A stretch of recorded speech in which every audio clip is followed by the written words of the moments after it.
My name is Egle, and this is a podcast dialogues that unwraps different aspects of human trafficking.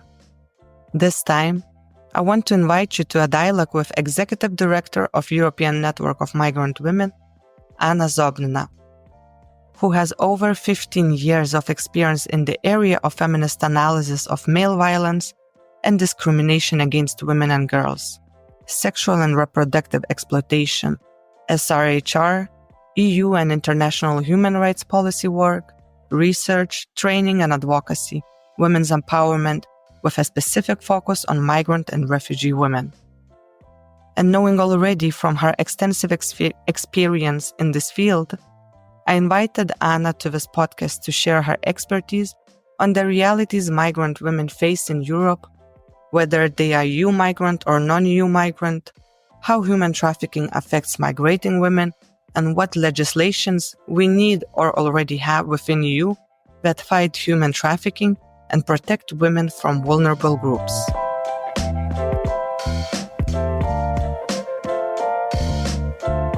Maybe those who will be listening us, they don't know very much about European Migrant Women's Network, so I would like you to a little bit shortly in the beginning introduce what is European Migrant Women's Network, why it was formed, and who are the members of this organization. So, European Network of Migrant Women, pretty much the name speaks for itself. So there are two key words. Well, there are three keywords. One is women, one is migrant, and the third one is network. And this network is located in Europe, which includes EU, but goes beyond the EU as well. Currently, we have around 50 member organizations. Some of those are full member organizations. They're all formalized legal entities, and overwhelming majority, they are grassroots organizations that provide support, assistance to migrant and refugee women. And it is important to note here that when we say migrant, we really use it as a broad term. Normally, we would include refugee women in kind of our understanding of migrants. So it is the women who moved across borders, who changed their place of residence from one country to another country. Overwhelming majority of them come from outside of EU and they move into European Union for different reasons. It can be family reunification, it can be work in various sectors, from professors in university to domestic workers. Others are coming for much more unfortunate circumstances, and they're fleeing either war or conflict, or very, very often, in the case of women we work with, male violence, various forms of male violence, including, for example, forced marriage or female genital mutilation, but also exploitation and prostitution, risk to be exploited in prostitution and being trafficked. But sometimes a more, let's say, more well-known to everyone forms of male violence, such as domestic violence. Women are trying to flee it and find safety and security, very often not just for themselves, but for their children, and very often for their daughters. We also include women who are in undocumented status right now in Europe, who might have lost their status for various reasons, or maybe they entered the European Union and they never obtained any legal status. So these are the target groups that our member organizations work with. And again, to go back to who our members are, they are service providers. Majorly, they are organizations that are led by migrant and refugee women, meaning that they have experience of migration or displacement themselves, and they speak for the target group that they represent. But we also have some mixed organizations who are working on support to larger groups of migrants and families and communities, and organizations who not only focus their work on service provision, but also do research, advocacy. They sit in different expert groups and advisory bodies at the national level, but sometimes also at the European level. So this is in a nutshell the membership and the work and why we were established. Well, basically the rationale for existing of our network is that migrant women and refugee women need to have a self-representation at the international level. And this is where our work lies mostly. And when we say international, we really mean three levels. One is the European Union. So, for example, our main office is in Brussels. So we work with EU institutions such as European Parliament, European Commission, some European agencies, but also Council of Europe, which is in Strasbourg, and we would participate, or we try to participate in some relevant to us processes, and try to be in touch and communicate with different committees within the Council of Europe. For example, we have an observatory status with the Commission on Gender Equality in the Council of Europe. And the third level is the UN global level, where processes are much more complicated. There are many more bodies and processes that are happening, and we have to be selective, and we participate or we try to collaborate and influence certain spaces and processes. For example, we have been working with CEDAW committee. We work with the Special Rapporteur on Violence Against Women.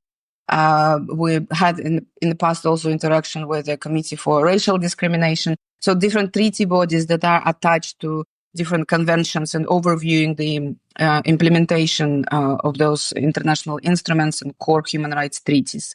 And when we work with those bodies or individuals within those bodies, of course, we bring to the table two aspects. We try to connect what is known as women's rights, women's human rights, and it doesn't need to be migrant women. It can be all kind of women. But in this group of women, there is one subgroup, and it is our target group, women with migrant background, let's say. So which brings kind of connects to this women's human rights aspect, another aspect, which is migration, integration, and asylum. And this means work on access to rights, fundamental rights and liberties of migrant women on the territory of Europe and European Union, more specifically, ensuring or advocating for non-discrimination of migrant women in various areas. For example, employment, health, maternity, obviously violence against women, a huge area, but also access to asylum of women who are trying to reach Europe and are looking for international protection, and general migration policies that we're looking at and trying to see, okay, how does it impact in this big group of migrants? How does it impact women and girls specifically? And whether there is at all any impact assessment when it comes to migration policies, which unfortunately is most often not the case. Well, that's a lot of work with institutions that you name in here, all kinds of bodies that I think, to the general public is not really noticeable or known so much unless you're in the field or it's relevant to you. And I know that Anom is organizing, doing a lot of projects and trying to share it with public and empower a lot of migrant women. But to you as a director, as a leader at the moment of Migrant Women's Network, to your knowledge, how many migrant women are affected by trafficking specifically in Europe? As maybe some of your listeners know, but for sure you know as an organization and as an individual, I know this. The rates of identification of victims of trafficking in the European Union and the rates of prosecution of the crime of trafficking is extremely low. So we have every year, the European Union produces a report on trafficking, and there are numbers, and they differ between sometimes 10,000 to 15,000. I don't think it ever went above 20,000. And we're speaking really about the whole of European Union. Now, when we say trafficking, of course, it doesn't mean automatically that all these numbers refer to trafficking in women and trafficking for sexual exploitation. There are other forms of trafficking, and really there are a lot of them. So we can have trafficking for the purpose of labor exploitation.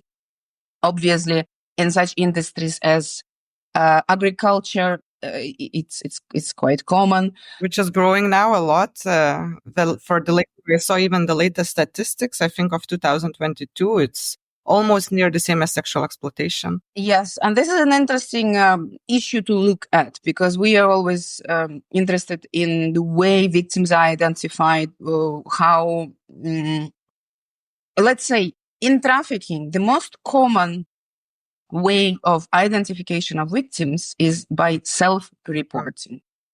So women basically go to the police when they try to escape their traffickers, or they find an NGO, or they find somebody online, they Google, and they report themselves that they're victims. This is the most usual, the most frequent ways of identifying the victims of trafficking, and in particular in sexual exploitation. Yes, there are raids and special operations, and sometimes police, and when it happens at international level, we have Europol involved in this, and there is a cross-border cooperation between different police units in different countries.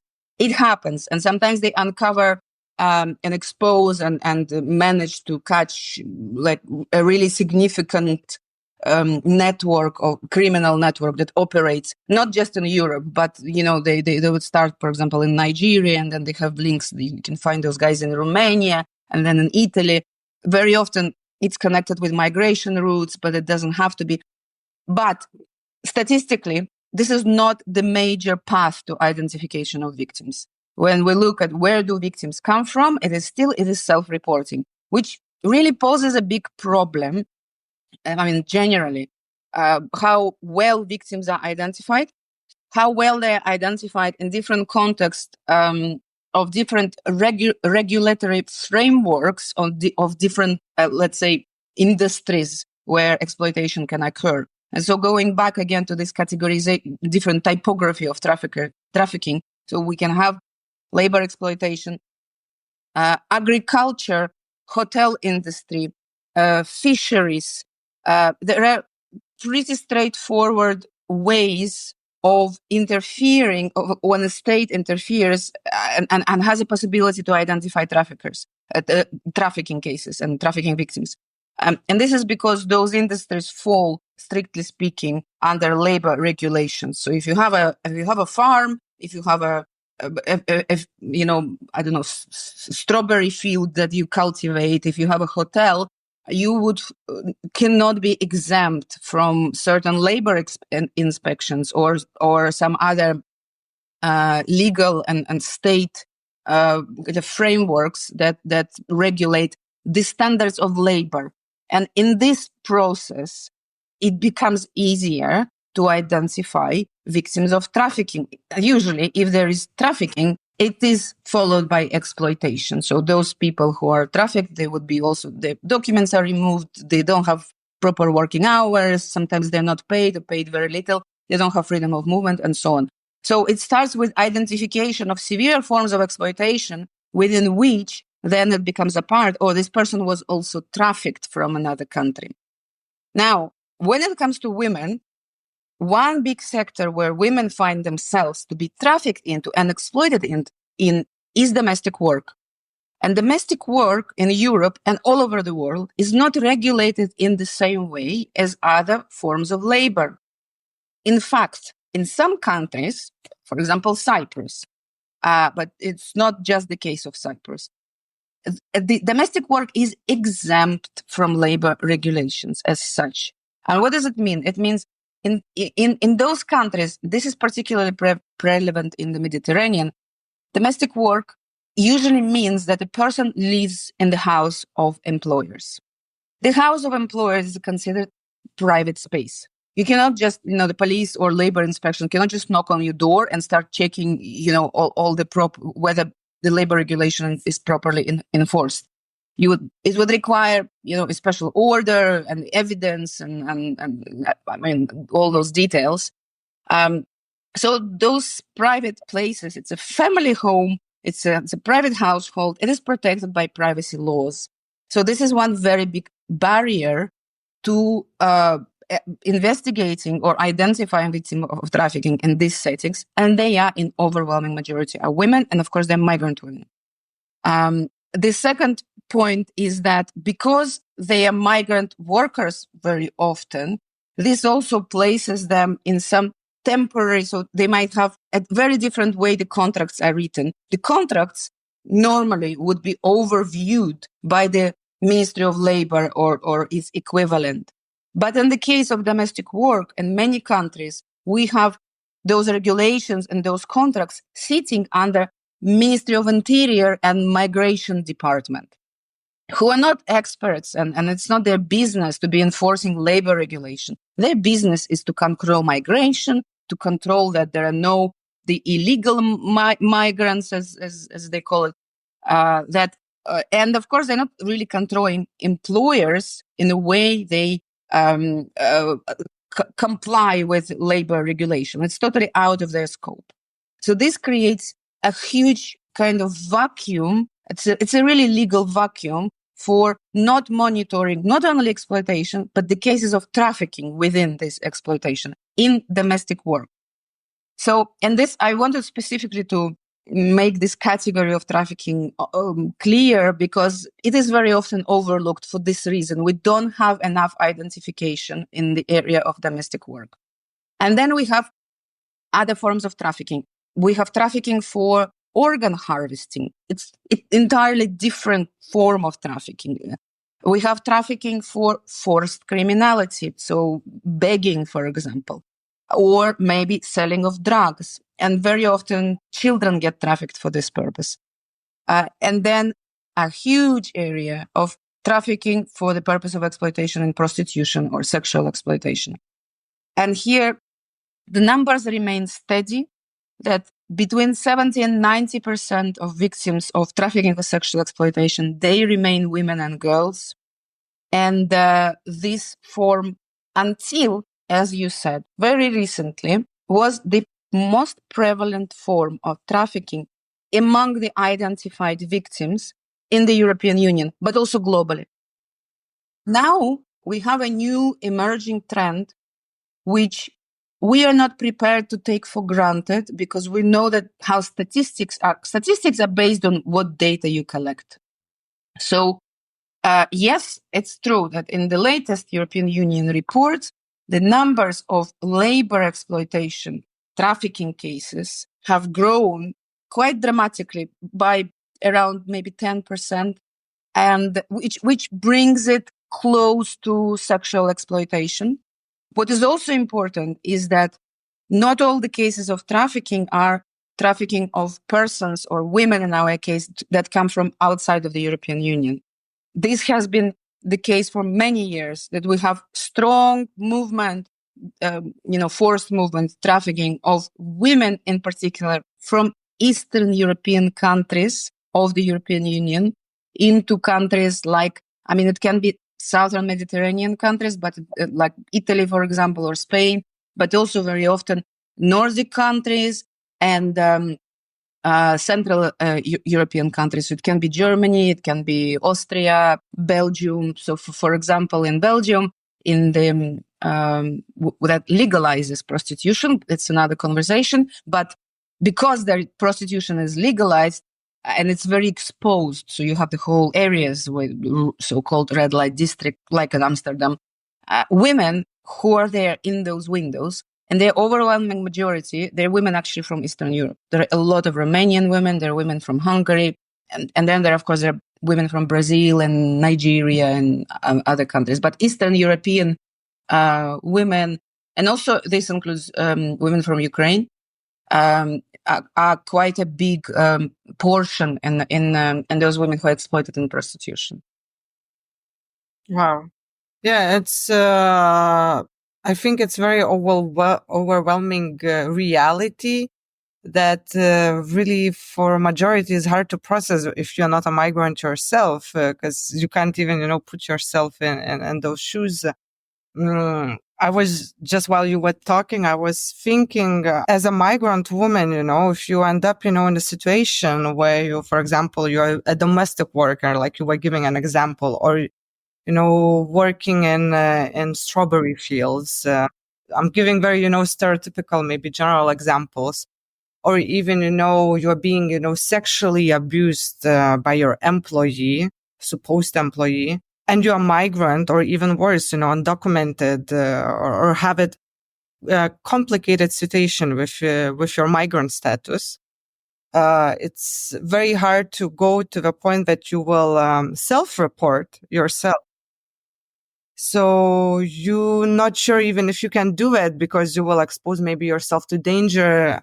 Most of those women probably don't know about their rights, don't have maybe even the courage to, go speak up, fight, for your position, especially when you're abused. It really affects your self-esteem, your all confidence, your state of how you see yourself. So if the data is mostly, absorbed and collected by self-reports, it's really not really saying for us anything. It's just saying how many people dared to self-report. But why is it that institutions, we have so many institutions that you mentioned in the beginning that you work with, UN, United Nations, European Commission, Parliament, other agencies. Why all those institutions that have so many processes and all kinds of working, why they don't establish, or I don't know, maybe I don't know something in here, some kind of system where, it would be enforced to find those victims, to identify them, and don't leave them in kind of, floating area where they have to find themselves, and escape from a very, unfair situation.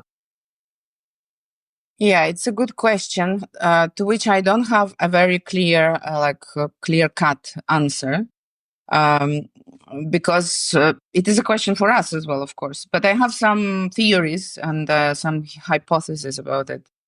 First of all, I think it's important to know about the history of anti-trafficking legislation as such, and how the term trafficking even came to be as a legal concept, and the laws were formed around it. First of all, trafficking as it is right now as a crime, which is in the EU law is defined as a serious transnational crime. There are only a few of them that are defined as such in the European treaties.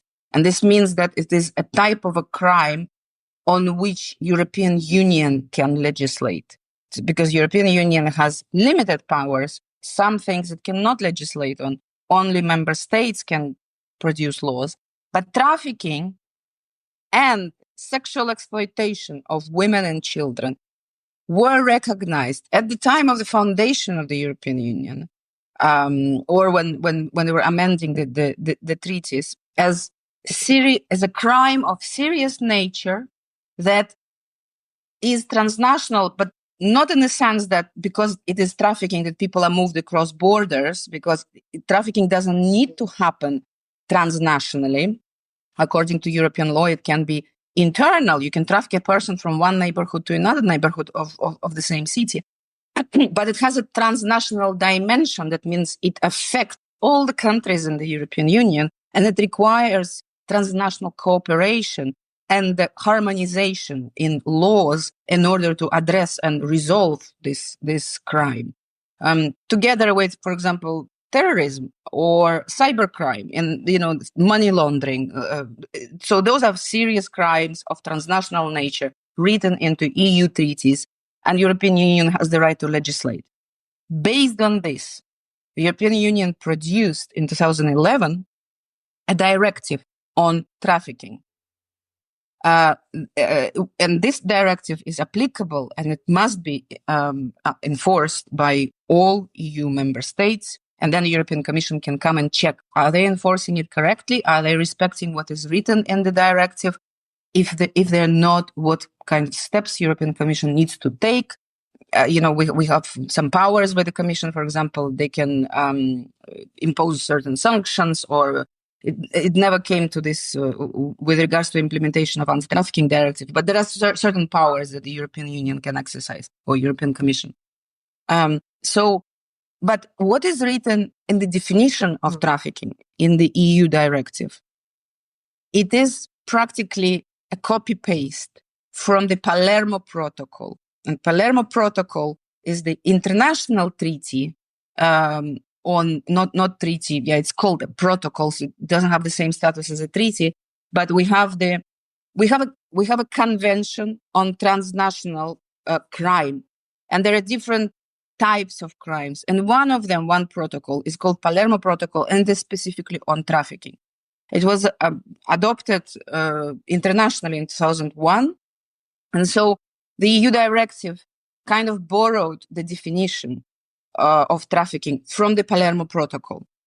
And what is happening with the Palermo Protocol? So Palermo Protocol brought together under one umbrella definition all these different forms of trafficking that I was mentioning before: trafficking for labor exploitation, sexual exploitation, organ trafficking, and so on.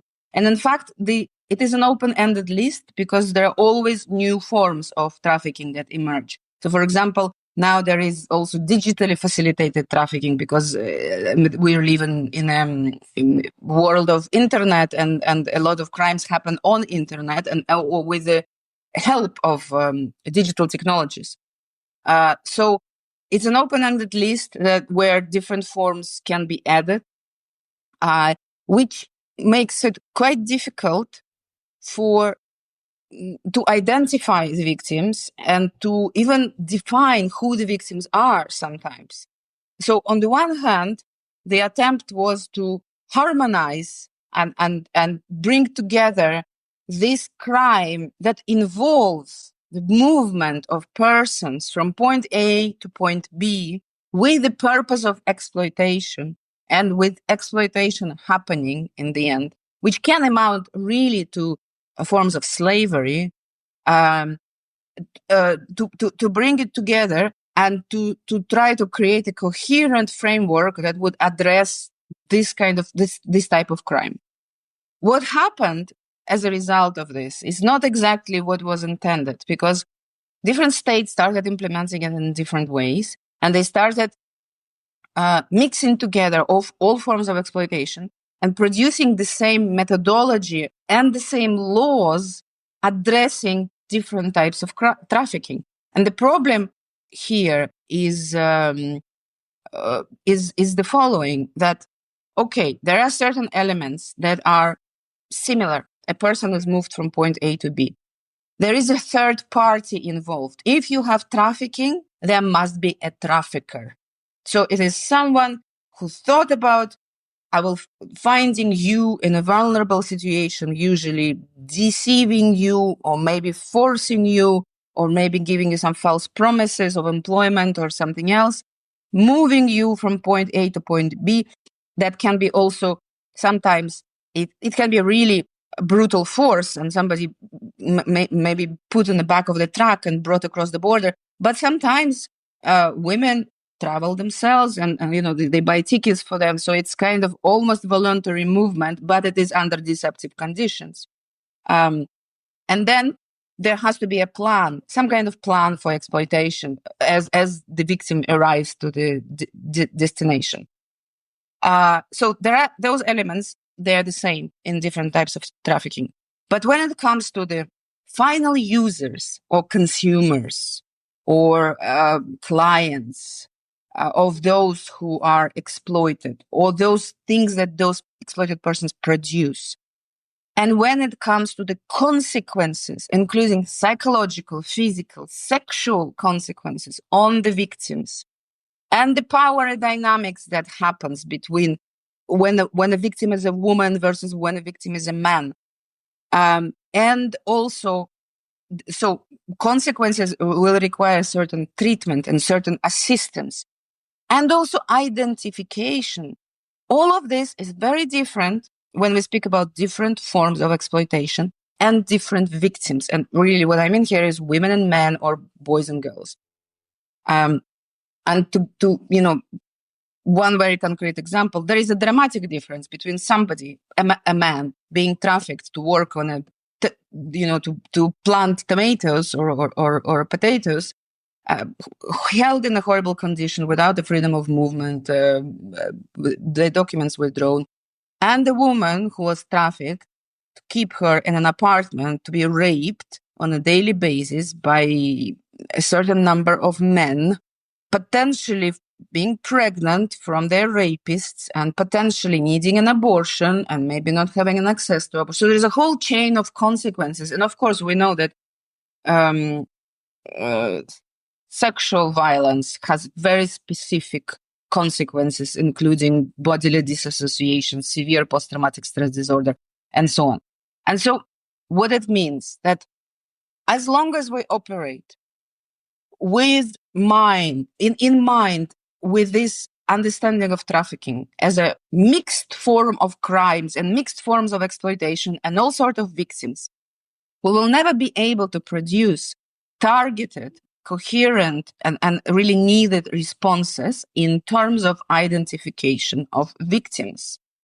Because you cannot apply the same way of identifying somebody who works in a farm or in a fishery or even in a hotel, as I said, by simply enforcing labor regulation and sending a labor inspection there, versus somebody who is hidden underground, so to speak, in an apartment locked there in some what reminds kind of a private brothel. And raped by men who come in and out, and we have no way of knowing who they are. When you have somebody working on in a factory or in a farm, there is usually a concrete owner of this land. There is somebody to be identified, to be prosecuted, and held accountable. Very often with pimps, how they operate with the women. You will not find the traces of them. They're not sitting there, and sometimes they do, but sometimes it's a third party who just come to check on those women, and the actual person who takes the money, you don't even know their identity. It's an elaborate criminal chain.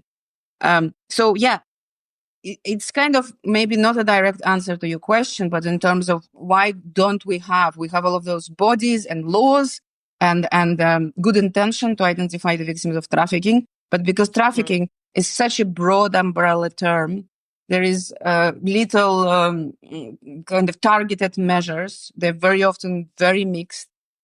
And let's not forget, there is another aspect of this. If we disaggregate different forms of trafficking, and we know that they need to be addressed differently, we also run into a problem of a legal framework in a country that addresses what can amount to sexual exploitation.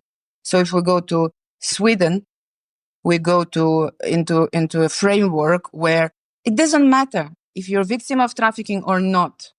If you are exploited in prostitution, you are entitled to a certain set of protections and rights. You're not considered as a potential criminal, but you're considered as a potential victim. And you might be also a victim of trafficking. If we go to Germany, it's quite the contrary, because there, not only you're not considered as entitled to specific protection, but actually, for migrant women, for example, you would be considered as an economic migrant. This is the framework that they would apply. As such, they wouldn't look into whether you're exploited in a brothel or not, but they would look at whether you're a legal migrant or illegal migrant. And if you don't have a document, you will be simply thrown out of the country.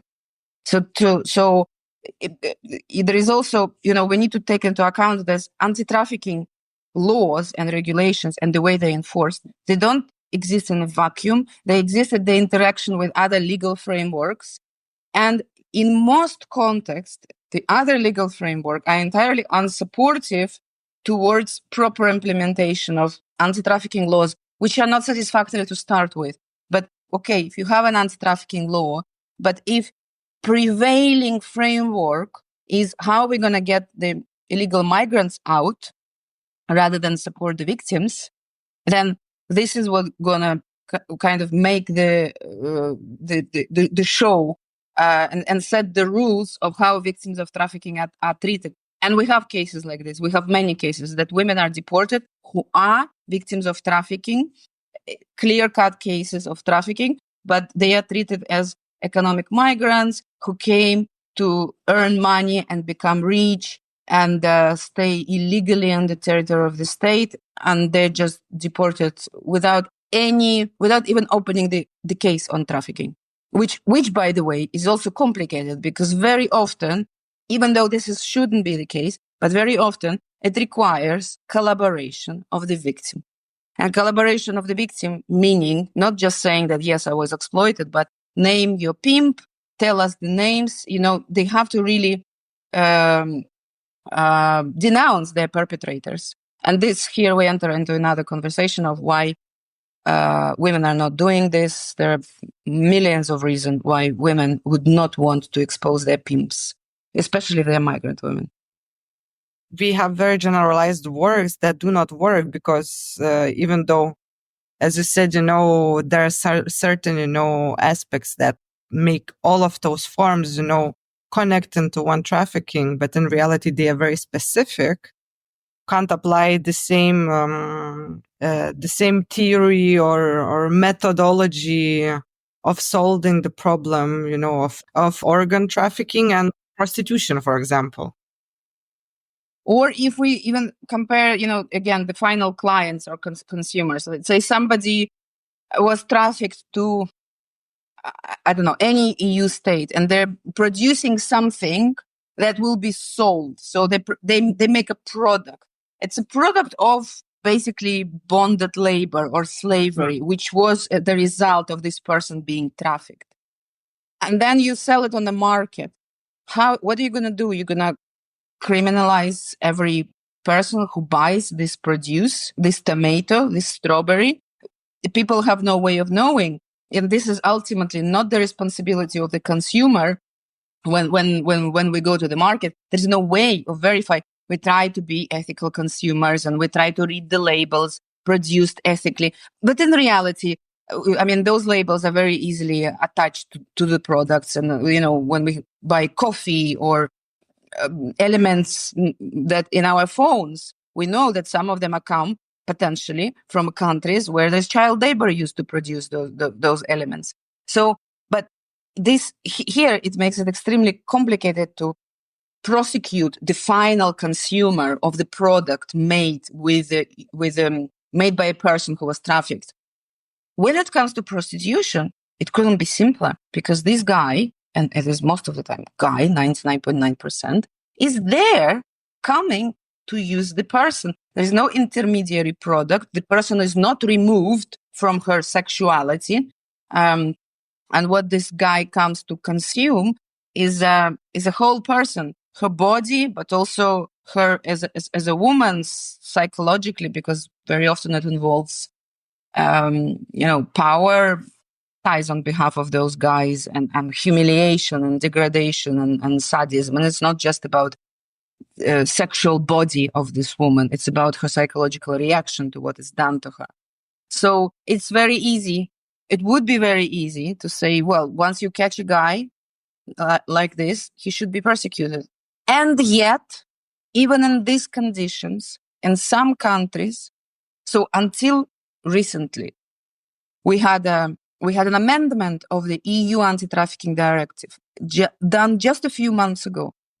And there is article on, there is an article that recommends to criminalize the buyers, well, in this case, buyers of sexual acts in prostitution, who basically they are the so-called clients. And the kind of the sentence there was, those will be the knowing buyers. So what the hell does it mean? It means that this man has to demonstrate, or the prosecution will have to demonstrate, that he had the knowledge that she has been trafficked and she didn't have her rights, her freedoms. There were some signs of abuse and he didn't pay attention to this. It's impossible. It's extremely difficult to prove it. And we have this law already in Germany, and women kept being trafficked, and the guys keep using those women. And as far as I remember, there was not a single persecution actually under this law. On the other hand, Cyprus implemented another law. So they took the directive a little bit one step further, and they implemented the law of any buyer of a trafficking victim. So you do not need to be the knowing buyer, but you can, it's just the fact that if you were caught in a situation that you are using a woman in prostitution who is a victim of trafficking, of course, they need to prove that she is a victim of trafficking. Then in this case, you're liable. It doesn't matter if you knew about it or if you didn't know about it. And if she's the victim of trafficking? If she's not a victim of trafficking, there is no case. Okay, because my next question actually was exactly about that. So, okay, if a man comes and says, but I didn't know she was, I thought she wanted to do that. I thought she was willingly, selling sex to me. Because they can say, we even see that recent case in France where a husband was selling his wife, which is now really raising all of that story. And there was some of the men who were coming to rape her, and she was unconscious. And some of them, they were saying that they didn't know that she was, not willingly, consciously participating in that. Had an excuse. Oh, I thought she was dead, so it was okay. That's a terrible excuse, and very concerning, even more. So, this is absolute absurd, even, what we are talking about, but that's a reality that we have to talk, because there is always someone who will find, a gap in there, oh, but what about this case? So if you can give an excuse, so how we can then prevent it? You can't. And here it should be, generally, like, why it's only, when it's trafficking, for example, in Cyprus, why it's only when it's proved that a woman is being trafficked? Why overall, we think when there's no trafficking, then it means selling sex and buying sex should be fine and legit thing, which is complete commodification of a person and an abuse after all. Yes. It's not possible. This is also answers partly your first question, or the question about, why it is not working, why the laws are not being implemented. Because in the context where a purchase of an individual, of a human, is not understood as a violation of human dignity and other fundamental rights, then, the case of trafficking becomes the extreme, which you need to prove. Of course, it will be rare, because extremes are always rare. That's why they're extremes. And it doesn't change the underlying conditions or the causes of trafficking. So, okay, you will prosecute one pimp and maybe particularly violent buyer who came there with intention to murder. Cases like this sometimes exist, but you leave the whole business running, and the conditions for trafficking new women and exploiting new women and violating new women, they remain. So it doesn't really address the root of the problem. It doesn't propose long-term solutions. And I'm afraid we're really speaking about the lack of will to really deal with the problem of commodification of women here. Yeah, so I have actually another question. What's the difference? Because here we a little bit differentiated. Of course, we focused on the trafficking in all forms, and then it comes to prostitution for the purpose, trafficking for the purpose of prostitution. But what about the prostitution that is not related to trafficking? Does such exist? Where's the boundary? Because sometimes I notice in the society, people get very confused. Some say trafficking for the purpose of prostitution is not the same as just, the prostitution where there's no trafficking involved. Say that they are related. How is it in reality? I think they're right that not all prostitution is trafficking and not all trafficking is prostitution. And it is entirely irrelevant to the question of whether we want to eradicate trafficking and prostitution and commodification of women, if we speak about women. Yes, there is a difference. There is absolutely a difference. There is legally a difference. Like there is a difference between, for example, violence and torture. So you can have torture being an aggravated circumstance. So a woman can be raped. It's a form of sexual assault. It's a form of sexual violence. Rape itself is a criminal offense, but it can be done with an element of inhuman and degrading treatment and destroying human dignity and the violation of human integrity. So those are important aspects that make there should be this humiliating aspect to this, which makes it torture. It would be with an aggravated circumstance of torture. Or torture can be a standalone offense. It does not need to be specifically a form of violence against women. But those are important elements to define torture, right? And it's just a kind of the first comparison that comes to mind, even though it's not entirely accurate. But these are two different crimes. They can be two different crimes. They can overlap. One can be the aggravating circumstance for the other, or they can be treated separately. And there is definitely a connection among them. Torture very rarely can happen without the element of actual violence. So in the same way, we can speak about trafficking and prostitution. Yes, there are women who are in prostitution, exploited in prostitution, who are not necessarily victims of trafficking. And they might not be, even if we would argue maybe that they're victims of trafficking, the law that exists in this country and the way anti-trafficking legislation is implemented would not recognize them as such. Because really making a trafficking case is extremely difficult. You need to bring together those elements. You cannot have trafficking without some kind of movement transportation. It's an element. It doesn't need to be the most important element, but it needs to be present. There needs to be a third party. And this third party is usually understood as really a trafficker who plans and plots and moves people.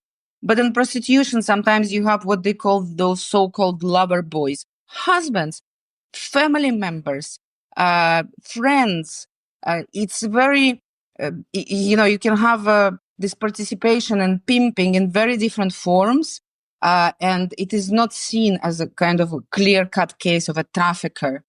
And then, of course, with the final users or the clients, it also can be, they can be completely invisible. And if there is no final, if there is no the so-called client, then there is no abuse.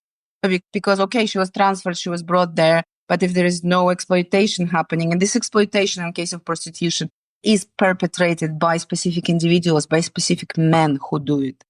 So if you don't see them, don't identify them, don't catch them, don't have the testimonies that they did it, how do we prove? And so the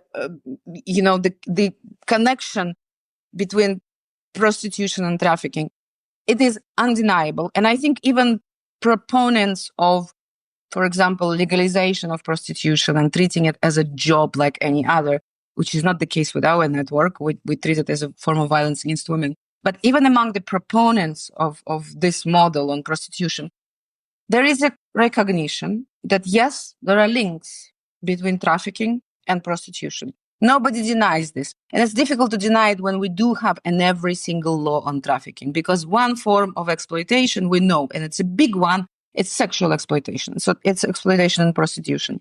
So there is this recognition. And the argument goes that, well, but not all are victims of trafficking. Not all exploited in prostitution are victims of trafficking. And again, I cannot disagree with this. So it's true. We neither we can prove legally that all persons in prostitution are victims of trafficking. Neither it makes sense to prove them as such, because trafficking doesn't offer us really what we need in terms of eradication of the system of prostitution. So our approach, for example, as an advocacy organization and as an abolitionist organization who advocates for the abolition of prostitution, is really treat trafficking as an aid, as a tool to speak about certain issues, to expose. Of course, when we speak about trafficking in Nigerian women through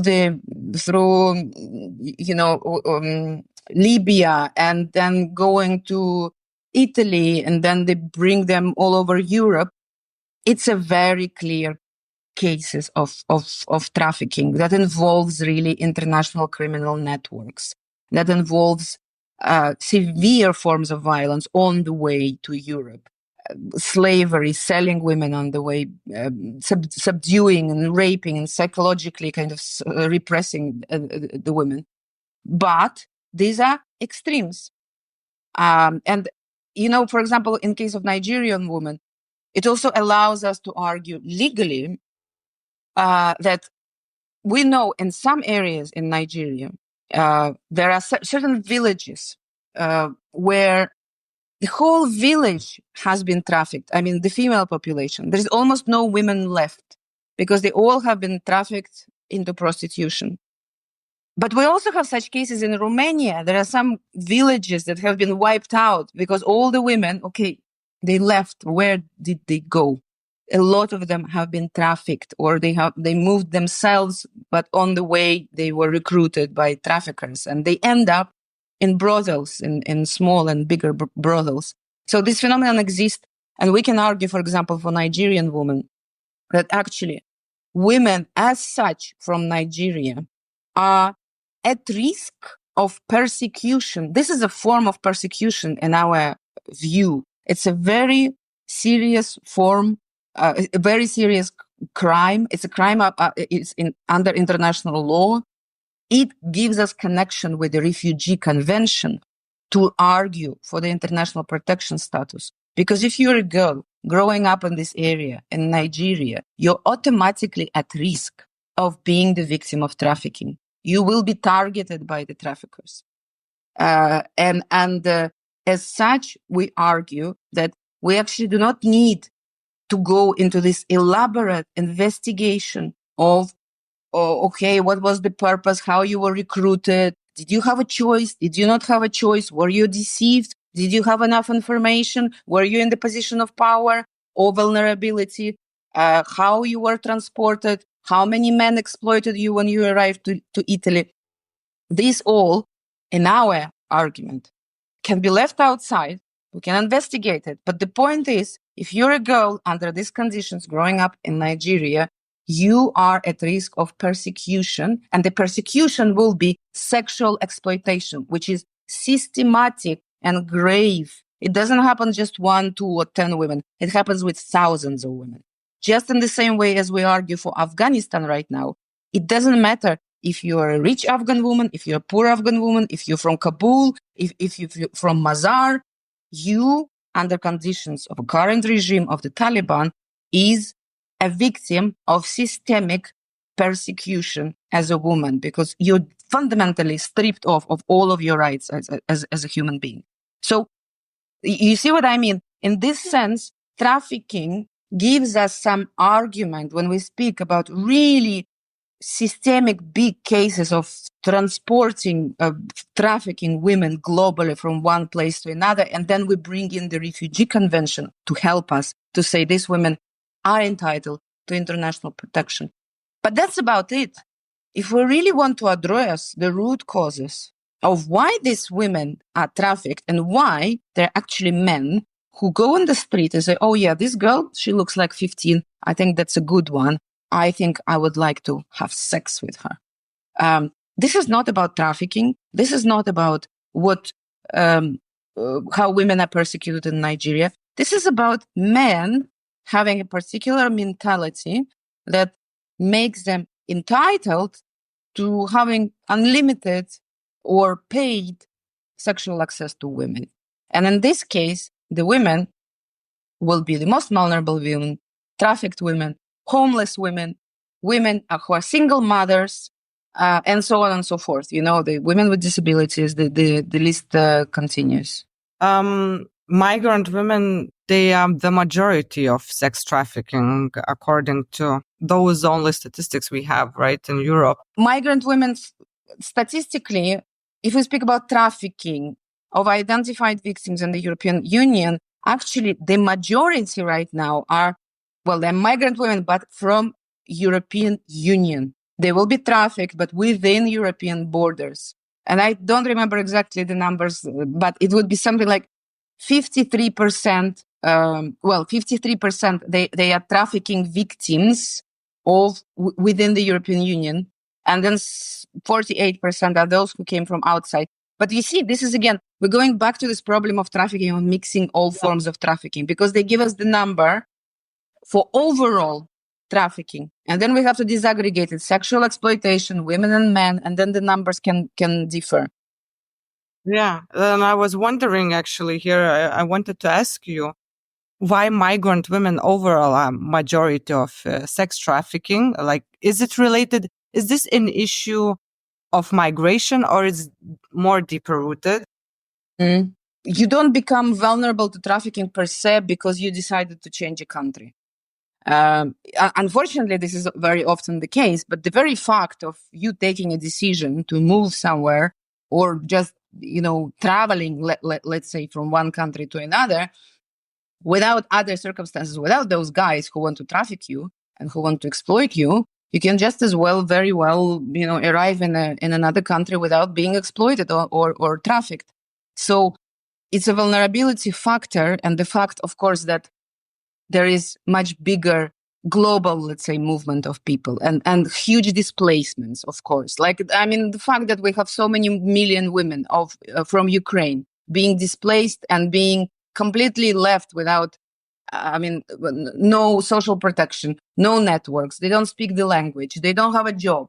They also didn't travel before, a lot of them. And now they're in a situation when anybody is offering them help, and people tend to believe in good intentions of people, and sometimes not all intentions are good. So, of course, it's a huge condition of vulnerability.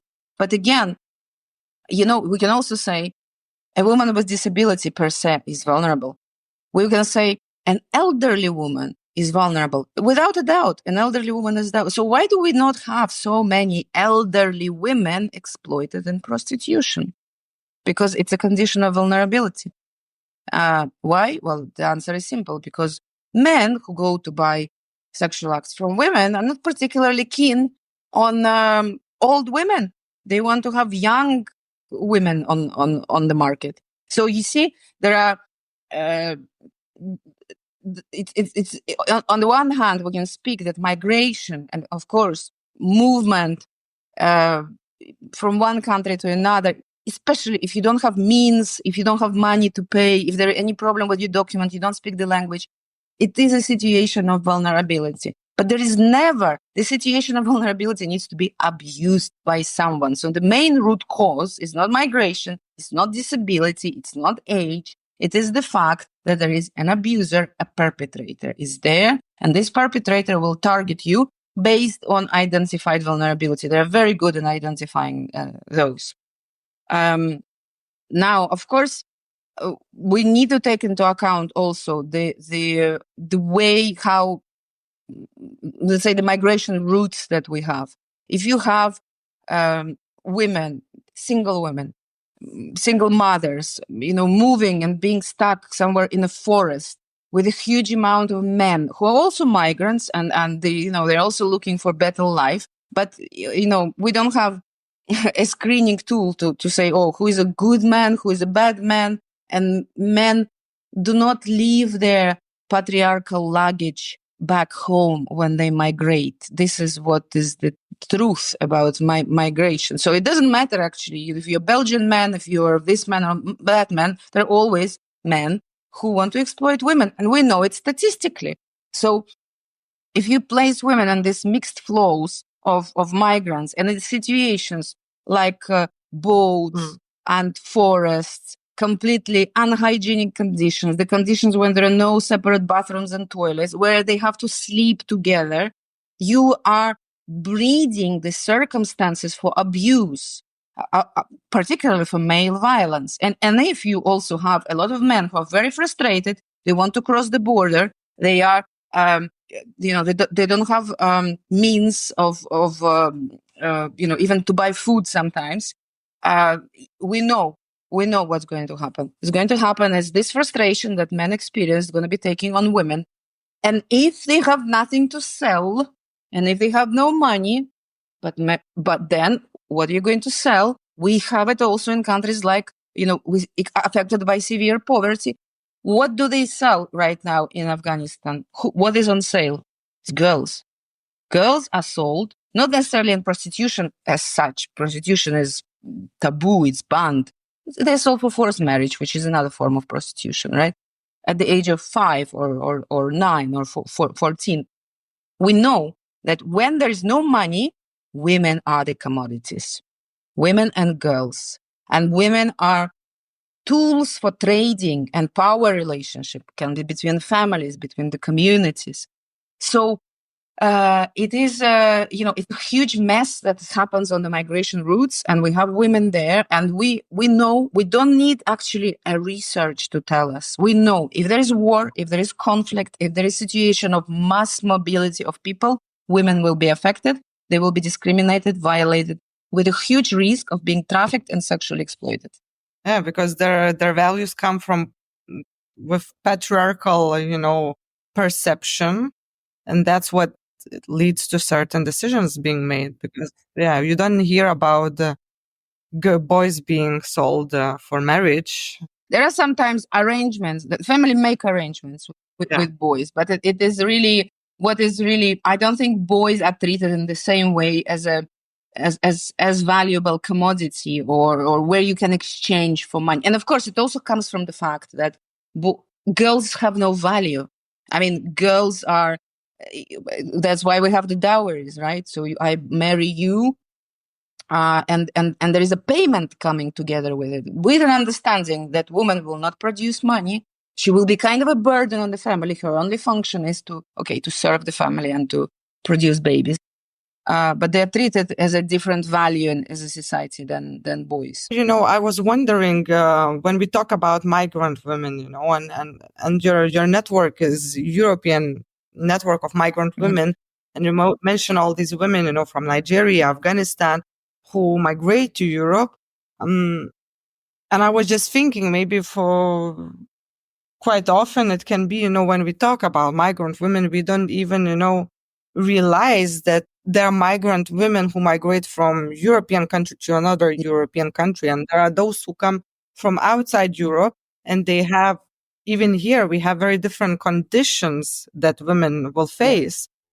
So what, what are the differences in here, and who really are mostly affected in here? Is it like migrant women coming outside of Europe who come to Europe because maybe they have, I don't know, less. Does your question concern prostitution specifically, exploitation and prostitution? Yeah, and maybe trafficking in general.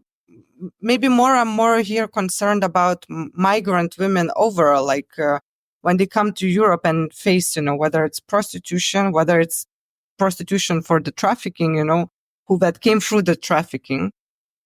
Is it, women who are coming from one European country to another, or mostly women who are coming outside Europe? Well, as I said, according to the EU overall statistic, it's approximately the same number right now. So we have equal amount of women who are trafficked within the European borders, but you do not really have many cases. I do not know of the cases. Women trafficked from Germany to being exploited in Poland, like, a German woman being exploited. I'm sure that if we dig well enough, we can find the cases. And that's because prostitution preys not just on the fact that you're Polish or you're Ukrainian or Nigerian, but on many other factors. There is, for example, the history of sexual abuse plays a very important factor in women being targeted for prostitution. And you can have these things trespass nationality, and it can happen of women of all ethnic backgrounds, and sometimes also even the economic status. So we have women who have a master's degree and they have good education, but then because of the preceding history of sexual abuse or a violent relationship with a violent male partner who completely brings down the confidence of a woman, and there is sexual violence, and then drugs come into picture, and the whole story of a life of a woman is destroyed, and then you find her in prostitution. So there are cases like this. They exist, but they're not really maybe statistically so significant in a sense as to show us some patterns. So, of course, the majority of women who are trafficked and exploited in prostitution, but also other forms of exploitation, I think that now we need to look at the forms of exploitation. So we didn't mention one form. So we have also trafficking for the purpose of exploitation of forced marriage. So when it comes to this type of trafficking and exploitation, there is actually interesting picture emerges, because we have sometimes women who are Eastern European. I keep speaking Eastern European, but that's the reality in Europe. It's mostly Eastern Europe that is kind of affected by this. So they are EU citizens. You would have women from Lithuania, you would have women from Latvia and Estonia and Hungary and sometimes Czech Republic, who are maybe they are trafficked and forced to enter into marriage, not as such for the purpose of sexual exploitation, even though sexual exploitation will be always a part of it, but for the purpose of obtaining fake marriage certificate, and then the husband would come from another country. We have cases like this. I mean, they call them the so-called sham marriages. But very often woman is prosecuted because they discovered this is a sham marriage. It was done for the purpose of bringing somebody from abroad, I mean, her husband. However, what they don't take into account that this woman, she was actually a victim of trafficking, and there was a abuse of vulnerability and maybe a blackmailing and maybe most of the time it's severe economic disadvantage, and when women agree on things without fully understanding the consequences of this. So we have these types of trafficking, very, very underexplored, by the way. But then we have forced marriage, really, when women are brought from outside of Europe. We have women who are trafficked from Pakistan, from Afghanistan, not so much right now, because it's almost impossible to take women out of Afghanistan at this point. But we have a lot of other South Asian countries, and we have Thailand. We have women from Philippines, women from Sri Lanka, women from Bangladesh, India, who are trafficked as brides. They're order brides. They are brought, sometimes it's an arrangement done by the whole family. They are brought for the purpose of marriage, exploitation, domestic exploitation. So they're really kept like slaves. And of course, there is also sexual exploitation. And very often those women are then, they have an expiration date, so to speak. So then the husband is unhappy after 5 years. So he just divorces and sends her back. A lot of stories like this. Now I'm naming some forms. These are forms of trafficking effectively, but they're really not often not seen as such, and they're not investigated and prosecuted as such. And then we have, exploitation in prostitution, a very big phenomenon. What we have very much depends on a country. So you have some countries where you would have, let's say, take Germany. In Germany, I don't have the exact numbers, but as far as I remember, the majority of women exploited in prostitution, they actually come from within Europe, and they are Eastern European women. Why this is the case, it's easy to understand. There is a freedom of movement in the European Union. And any European Union citizen, according to the EU directive, we can move to another country. We can reside there for 3 months. Then you have to prove that you have income or, things like this. But ultimately, it's much easier for traffickers and for recruiters of women in prostitution to bring women from economically disadvantaged situations, from rural areas, the women who do not speak the language, who are desperate very often to feed their children, very often single mothers or elderly parents that they're taking care of, to bring in a brothel, exploit her for a period of time, and then to send her back. So we have this kind of recycling of women from Eastern Europe. Sometimes they never come back, because what happens once you got caught into these criminal arrangements, the next destination may be outside of Europe.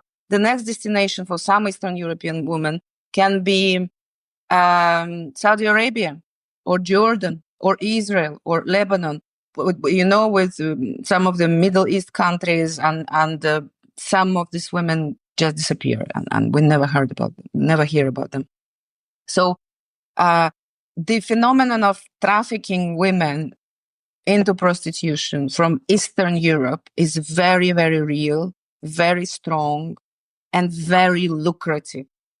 You do not need, trafficking somebody from Nigeria is quite more complicated than trafficking somebody from Hungary or from Lithuania. And once they are in a country, so for example, if you have a brothel, and there are no brothels that exist where trafficking does not happen. It's just that they're not identified, these women. But what happens if, let's say, and it's a very rare case scenario, let's say there is a police raid. Let's say somebody of the neighbors from the brothel reported that there are screams coming from it can be because of the noise pollution. Or maybe there are suspects that they're dealing drugs. They will not report it just because there is prostitution, because prostitution is legal, so no problem. But if there are some accompanying nuisance to the public order, if there is, I don't know, maybe a quarrel or a gang, some activities and shooting happening in front of the brothel, that creates the condition for the police to investigate. They can enter a brothel. And let's say they discover there are maybe 10 women. And out of these 10 women, there will be 7 who are from Eastern Europe, and they legally have the right to be in Germany. And then there are 3 women who are from Nigeria or from any other countries outside. Well, except Ukraine, for example, right now. But even with Ukraine, there are certain conditions that should be met.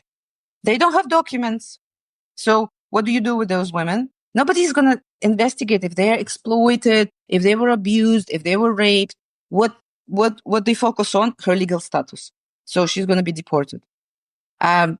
Keeping trafficked women from outside of Europe in especially if prostitution is not legalized, so there is a double. So you're involving this woman in an illegal activity, and she's also undocumented. She's trafficked. So there is 2 kind of laws that you're breaking at the same time. It is complicated. So from the perspective of traffickers, from the perspective of criminal business and profit making, of course it makes sense to recruit and find and target and bring women into prostitution from European, EU, Eastern European countries. But it doesn't mean that this is the only group. And we know this from cases of identified victims. We know it from our own members. We have among our members survivors of actually trafficking, exploitation of prostitution, but the trafficking also. Again, I'm hesitant to give you a very concrete and kind of final numbers. What is the ratio between EU trafficking victims and non-EU trafficking victims in a particular country? But both groups are present. And the fact that Eastern or European women who are being trafficked, they absolutely exist. There is a large group, and the industry is the sex trade, the prostitution system is very keen to use every opportunity to exploit these women. Like listening all this context, the feeling I get, it's extremely hard, for a woman who is being, in a situation where she's being exploited for any kind of trafficking, purpose, not necessarily sexual trafficking. It's extremely hard to really seek help, but it's still possible, right? And we should encourage that. So imagine if I'm, a migrant woman who possibly became a victim of trafficking. How do I find an organization locally that could help me and provide me some support or necessary information? Especially if I'm not even familiar with local language, maybe. If I'm coming from really far, and all other aspects, is there any kind of database where migrant women could find such information? Like, how would you imagine such situation?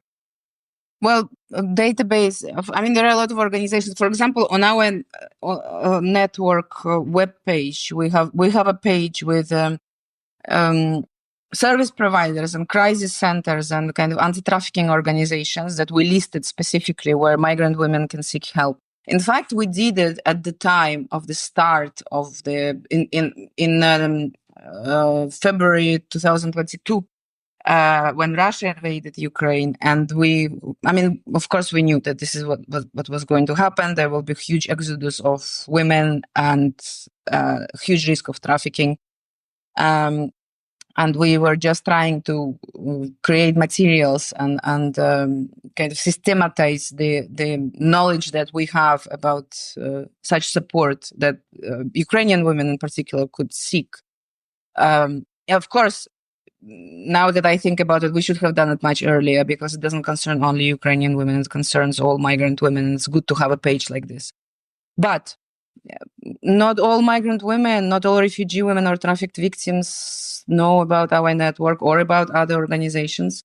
And in fact, not all of them even have access to internet. One very common thing with women that they don't have their phones, or their phones are controlled. And if they have a phone, they don't have data, or they can't connect to internet. So there is no recipe for this. How? There are millions of ways that civil society organizations have tried to come up with how to reach out to potential victims of trafficking. Of course, organizations who are working on the borders, they're meeting the women who are crossing the borders. We do trainings for not police, the border authorities. It can be migration, it can be in the airports, in ports, in railway stations. To help them identify the victims of trafficking. There are sometimes very obvious signs when women are accompanied by men, and in this case, we would insist that these women are given a separate interview without the presence of the person who potentially controls her, so that she can disclose. And even this does not guarantee anything, because if she knows that if she discloses, her relatives in Nigeria will be killed, she's not going to do it, even if she's alone. And generally for women who are already, if she's already in the situation when she's locked in an apartment, she cannot report to anyone, she doesn't have friends. It's a matter of luck. Very, very often. It's a matter of luck. It's a matter of courage of the women. Sometimes women are driven to the condition that I don't care anymore. If I'm going to be killed, it's better than being raped every day. So she's, trying to find every way to escape. We have cases when women jumped out of the apartments, out of the windows. They couldn't seek help. There was nobody to help. The only choice was to be raped by those guys. So she just jumped out of the window. There is literally no kind of recipe that we can say to women, even now, okay, you have listeners listening to this podcast, and maybe we can hope maybe one of them could be a victim of trafficking, and maybe she will go to the website. Of course, if you're in a country, in a specific country, Google is always a help. If you have access, you look for helpline, you look for trafficking, help, SOS, violence against women organization, even organizations who deal with domestic violence. They don't necessarily deal with victims of trafficking per se, but they can refer. And of course, there is police, of course, and there are hospitals, and there are basically any public authority point that you can come in contact with. Potentially, you should be able to report, and those people should be able to step in and refer you or protect you or investigate. We absolutely cannot guarantee the quality of work of those organizations. Even police, we know, even rape victims go to report and they're told, oh, it's not a big deal. And we can't speak for all the countries, which brings me to a very important aspect. We can speak about the victims until, as they say, cows come home. And we can create shelters and support lines and this. And this is very, very, very, very important. I'm in no way trying to diminish this.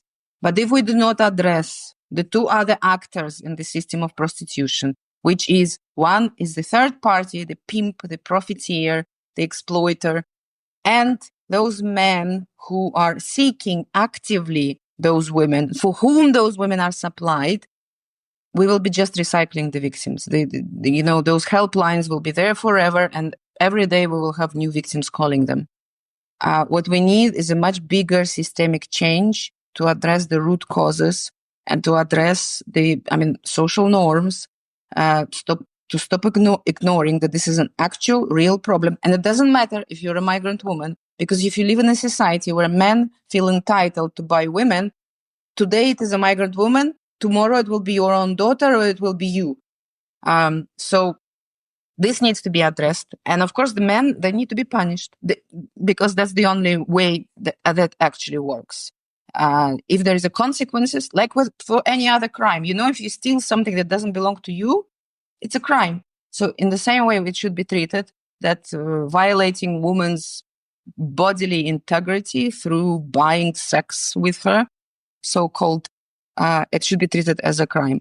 And in this case, we might see actually that the traffickers will think twice whether they're going to bring those victims into this context, which is what we see. We see it in Sweden. We see it gradually in France, even though it's a huge country and the Nordic model that criminalizes buyers is not ideally implemented, but it moves in this direction. That's the only way to go to really help victims, or to avoid generating the victims in long term.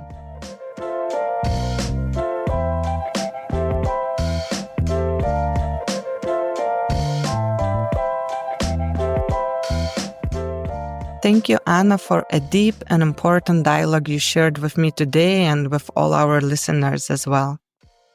I hope that the ones listening will find it both useful and informative. And for our listeners, if you enjoyed our dialogue, do not hesitate to share it and listen to our other episodes. Thank you and see you next time.